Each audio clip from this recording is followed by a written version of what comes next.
Are you comfortable with where we are in the RDR process from a product provider's point of view? And are you comfortable that your inputs are getting the air required at the FSP as and when you make them? Gareth, I think that's a very important question. I'm not really comfortable. I think it is, unfortunately, it's part of the process, but it is taking a very long time. And I think that creates a period of uncertainty, and I think within periods of uncertainty, people are reluctant to make long-term decisions. So I think what we're seeing is a lot of short-term thinking, a lot of short-term behavior, not necessarily conducive to long-term sustainability. So I would love to see the process accelerate and move a lot quicker, but I also understand the complexity of the issues that we're grappling with here, and the transition that's needed to a new model is not an overnight thing. I would like to see greater enforcement action taken in the meantime to stamp out some behaviours that I don't believe are long-term sustainable, and I think that are actually long-term damaging to our industry. So I'd like to see the current regulations being enforced more actively while we work on the future. So that's part of it.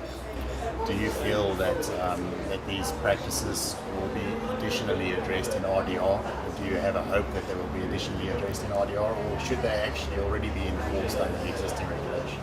Well, I think certainly RDR goes to the root of them. You know, it comes down to remuneration for different services and what those levels of remuneration are. So I think RDR will certainly go to the heart of it.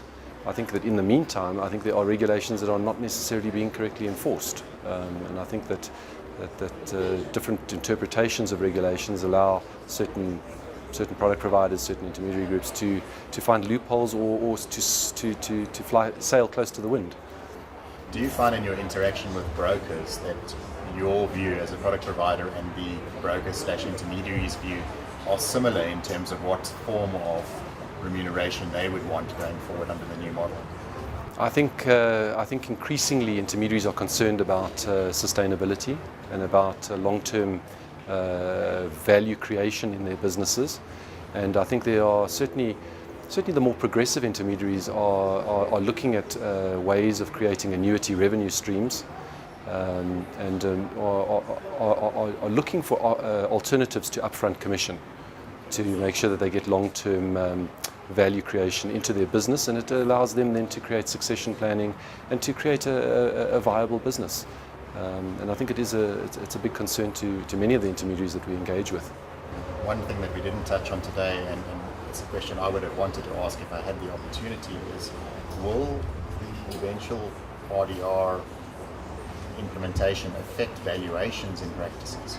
Because I'm sure that must be a concern. Well, I think it will, but I think in a good way. I think it will create certainty. So at the moment, when a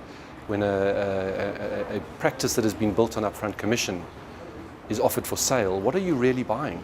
You're buying a future promise of the next sale, as opposed to an existing entrenched revenue base. And unfortunately, what happens is that the incentives in buying a commission-only practice is the incentive is almost there to churn the book in order to generate new revenue. So I think it would be very good for practices to have greater certainty into the future.